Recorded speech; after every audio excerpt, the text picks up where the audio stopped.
And Defense Secretary Leon Panetta is announcing an historic policy shift today, allowing women to serve in all combat areas. For soldiers like Army Captain Don Halfacre, who lost an arm in Iraq, the new rules reflect the true situation on the ground.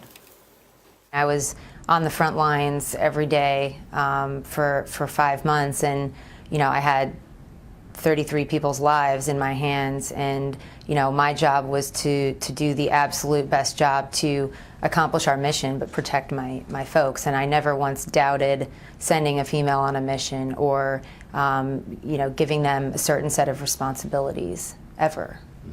Critics say the change could weaken frontline forces. With us now, retired General Richard Myers, former chairman of the Joint Chiefs of Staff. He is a CBS News senior military security analyst. General, good morning.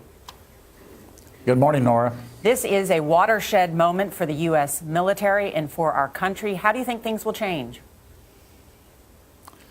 Well, I think what we're going to see is a process where the services have to come back, I think, by May to talk about what positions that have previously been denied to women, which of those will be opened up. And so I think we're going to see a process, and then they have until 2016 to implement it. So I think we're at the beginning of a process to determine what positions should be open to women, which I think, by the way, is a continuation of a process that started a long time ago, decades ago, to integrate women into more functions in our military. I'm glad you mentioned that, General, because I just want to show everyone the numbers. I mean, already we have 73,000 active duty women.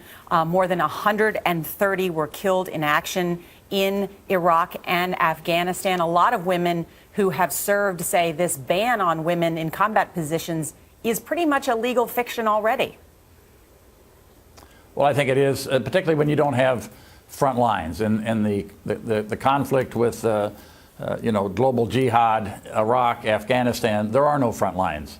In your last piece, there's no the embassy is not. Anybody can be on the front line, and so women are fighting. They're dying, and they've shown they have great skills. So as the services look at this, I think the one thing that they'll probably look at is not changing training standards to accommodate women. When we brought women fighter pilots into the Air Force, we didn't change our training standards, and women are totally accepted as part of the crew force in bombers and fighters and so forth.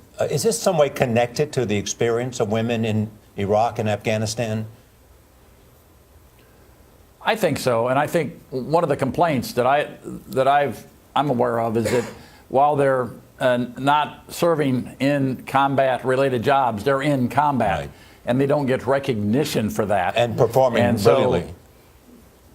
And performing brilliantly, absolutely. So let's recognize that and allow them to get the recognition along with what they're already doing. So your daughter can grow up to be chairman of the Joint Chiefs of Staff or chairwoman of the Joint Chiefs of Staff?